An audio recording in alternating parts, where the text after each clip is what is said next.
जाके ऑफिस में इन्होंने मुझे 4 घंटे की लाइन में क्यू में रखा। I felt a bit embarrassed और मुझे बहुत दुख भी हो रहा था कि ये जिस तरह की ट्रीटमेंट मिल रही थी। तो मुझसे इन्होंने जो फॉर्म फिल करवाए, उस फॉर्म में ये लिखा हुआ था कि भाई आपके दादा कहाँ पैदा हुए, आपके परदादा कहाँ पैदा हुए, आपकी दादी कहाँ पैदा हुई, आपकी परदादी कहाँ पैदा हुई, आपका नाना कहाँ पैदा हुआ, आपकी पड़नानी कहाँ पैदा हुई, पड़नाना कहाँ पैदा हुआ, कहाँ फौत हुए, क्या करते थे, ये सारे फॉर्म के अंदर था। तो एक सरदार जी बैठे हुए थे, मैंने कहा यार मुझे ये बताओ, वो तो फौत हो चुके हैं, जाना मैंने, तू मेरा पता कर ले, मैं वहां जा रहा हूँ, मैं करने के लिए क्या जा रहा हूँ। जानना चाहूंगी मैं सकी भाई, हमने बात की कि आफ्टर 26 इयर्स हम लोग 29 इयर्स सॉरी हम लोग यहाँ पे आईसीसी इवेंट होस्ट कर रहे हैं और fans are very excited, we are looking forward to the event और इंशाल्लाह सब अच्छा हो जाए। लेकिन हमने देखा है कि इस पिछले कुछ महीनों में बहुत कोशिशें की गई हैं हमारे नेबर्स की जानिब से कि किसी ना किसी तरह ना कोई रंग में भंग डालते रहें। कभी स्टेडियम्स के मसले, कभी फ्लैग्स के मसले, कभी वीज़ास के मसले, इतने सारे मसलों के बावजूद अल्हम्दुलिल्लाह हम ये इवेंट होस्ट करने जा रहे हैं और तैयारियां जो है मुकम्मल कर ली गई हैं। कल पहला मैच खेला जाएगा नेशनल स्टेडियम कराची में, पाकिस्तान वर्सेस न्यूजीलैंड। इस प्रोपेगेंडा के बारे में मैं चाहूँगी कि आप ज़रूर कुछ बात करें। कैसा फील होता है जब इस तरह की बातें की जाती हैं, जब आपके मुल्क में तो कोशिश की जा रही है, दोस्ती का हाथ बढ़ाया जा रहा होता है और आप लोग जाते भी हैं उनके मुल्क में, खेलते भी हैं सारे थ्रेट्स को मद्देनजर रखते हुए, लेकिन जब दूसरी जानिब से जो है रेसिप्रोकेट नहीं किया जाता तो कैसा लगता है? मैं आपको ना अपना पर्सनल एक्सपीरियंस बताता हूँ। ये अभी इंडिया न्यूजीलैंड की सीरीज हुई, जो न्यूजीलैंड ने इनको 3-0 वाइट वॉश करके आए, मार के आए इनको। मैं न्यूजीलैंड का स्पिन कंसल्टेंट कोच था, तो बैक एंड पे सारी प्रेपरेशन चल रही थी। मुझे ये पीसीबी के असाइनमेंट से पहले, ये जो एज ए मेंटोर रखा गया है, उससे पहले मैं न्यूजीलैंड टीम के साथ एज ए स्पिन कंसल्टेंट था। कुछ सीरीज में मैं एज ए असिस्टेंट कोच भी इनके साथ काम किया। तो मुझे 5 महीने पहले इंडियन क्रिकेट बोर्ड की तरफ से एक लेटर आता है और एक न्यूजीलैंड क्रिकेट बोर्ड की तरफ से लेटर आता है वीजे के लिए। मैं इंग्लैंड में था, लेस्टर में, जहां मेरा घर है। तो मैंने वहां पे ऑनलाइन बुकिंग करवाई और इन्होंने मुझे 2 हफ्ते के बाद की अपॉइंटमेंट दी। मैं वहां गया, मैंने ऑनलाइन बुकिंग करके सारी एप्लीकेशन डाल दी और जाके ऑफिस में इन्होंने मुझे 4 घंटे की लाइन में क्यू में रखा। I felt a bit embarrassed और मुझे बहुत दुख भी हो रहा था कि ये जिस तरह की ट्रीटमेंट मिल रही थी। इन्होंने कहा जी ऑनलाइन है और आपको लाइन में लगना पड़ेगा। खैर एनीवे, मैं अपने काम करने में मसरूफ हो गया। 2-2.5 घंटे के बाद आया, एक बंदे को वहां पे अपने दोस्त को बताया हुआ था कि बताना मेरा जब नंबर आ जाए आधा घंटा पहले मैं आ जाऊंगा। मैं गया जब 3.5-4 घंटों के बाद, तो मुझसे इन्होंने जो फॉर्म फिल करवाए, उस फॉर्म में ये लिखा हुआ था कि भाई आपके दादा कहाँ पैदा हुए, आपके परदादा कहाँ पैदा हुए, आपकी दादी कहाँ पैदा हुई, आपकी परदादी कहाँ पैदा हुई, आपका नाना कहाँ पैदा हुआ, आपकी पड़नानी कहाँ पैदा हुई, पड़नाना कहाँ पैदा हुआ, कहाँ फौत हुए, क्या करते थे, ये सारे फॉर्म के अंदर था। तो एक सरदार जी बैठे हुए थे, मैंने कहा यार मुझे ये बताओ, वो तो फौत हो चुके हैं, जाना मैंने, तू मेरा पता कर ले, मैं वहां जा रहा हूँ, मैं करने के लिए क्या जा रहा हूँ। मैंने कहा ये 2 इतने बड़े लेटर लगे हुए हैं, तुम्हें इनकी समझ नहीं आ रही है और ये कौन सी तुम इंक्वायरी करने की इंक्वायरी शुरू कर दी है। यू वोंट बिलीव, मैंने कहाँ कहाँ फोन नहीं घुमाए, किस किस को रिक्वेस्ट नहीं की। इंडियन क्रिकेट बोर्ड का लेटर, न्यूजीलैंड क्रिकेट बोर्ड का लेटर, और इनको मैंने कहा कि आप इसको करें, कोई हेल्प नहीं किसी किस्म की, कोई उन्होंने कहा जी क्यू में लगा हुआ है। 3-3.5 महीने तक इसी तरह रहा। समहाउ द अदर मुझे पीसीबी की तरफ से ऑफर आ गई, मैंने उसको रिफ्यूज किया। इन्होंने मेरी फीस भी ले ली और इन्होंने कोई जवाब भी नहीं दिया, एक्नॉलेजमेंट का लेटर भी नहीं, कोई मैसेज या ईमेल आई, और उसके बाद उन्होंने कहा जी थैंक यू, खत्म। और अभी तक उसका आपको कोई जवाब नहीं मसूल हुआ है? कोई जवाब नहीं। इस तरह की ये ट्रीटमेंट देते हैं। अब जनाब ये चू चू चाचा लगाई हुई है इन्होंने, इनके नाज नखरे खत्म नहीं होते हैं और हम इनके साथ अभी भी गुन गा रहे हैं इनके।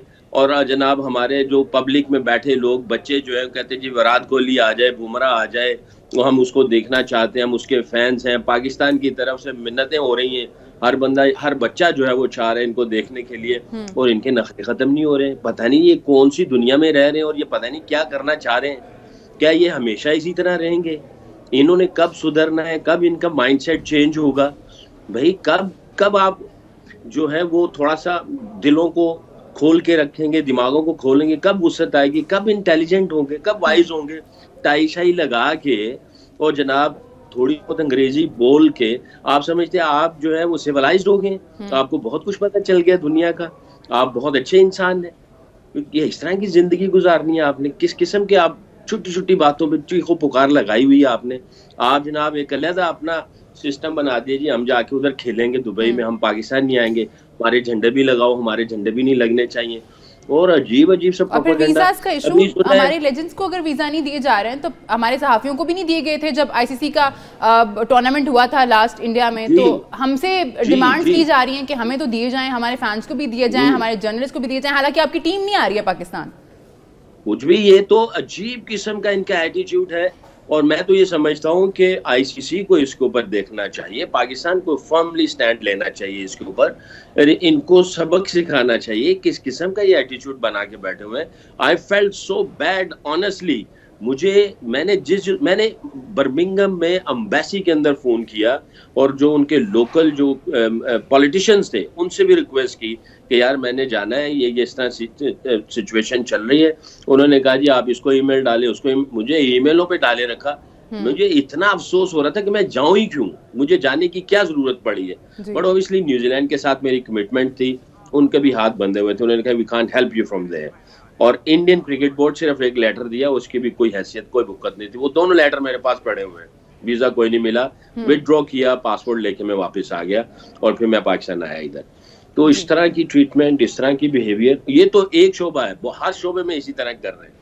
और इनको जो है ना, मेरा ख्याल है बैठ के इनकी काउंसलिंग करनी चाहिए इन सब की, कि अपना जो है ना बिहेवियर ठीक करें। टॉप 8 टीम्स जो हैं ओडीआई रैंकिंग की, वो इस मुकाबले में मद्दे मुकाबिल होंगी। इन टीम्स को 2 ग्रुप्स में डिवाइड किया गया है। ग्रुप ए में बांग्लादेश, इंडिया, न्यूजीलैंड और पाकिस्तान है, जबकि ग्रुप बी में अफगानिस्तान, ऑस्ट्रेलिया, इंग्लैंड और साउथ अफ्रीका जो है वो मद्दे मुकाबिल होंगे। अब देखना यह है कि कौन सी टीम कितना अच्छा कर पाती है।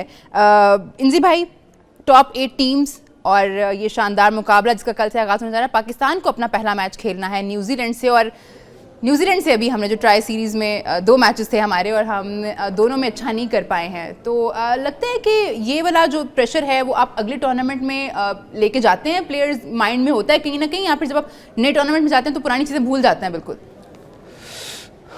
असल में तो भूल जाना चाहिए, लेकिन मेरे ख्याल में इतनी जल्दी जहन से निकलेंगी नहीं। होता नहीं है ना, ये होता नहीं है, क्योंकि जी आप अगर एक टीम विनिंग के तौर पे अगर जिस टाइम इंटर होती है तो उसकी बॉडी लैंग्वेज सारी चीज़ें बिल्कुल डिफरेंट होती हैं।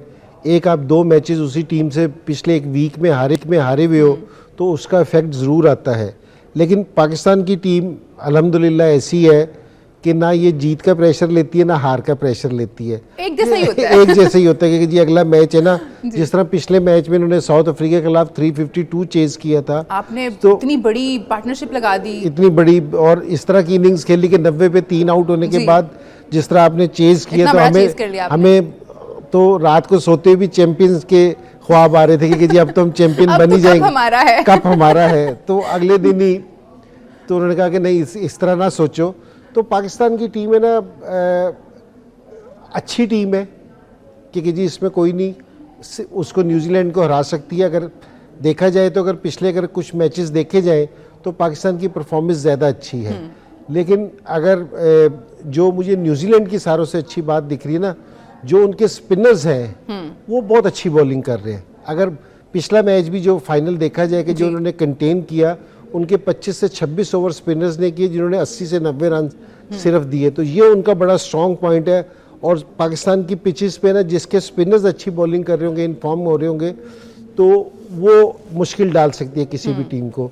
लेकिन पाकिस्तान की टीम में ना जो हमारे टॉप जितने ने, एक चीज़ होती है जिस टाइम बड़ा टूर्नामेंट आता है ना, उस टाइम बड़े प्लेयर्स को परफॉर्मेंस करनी पड़ती है।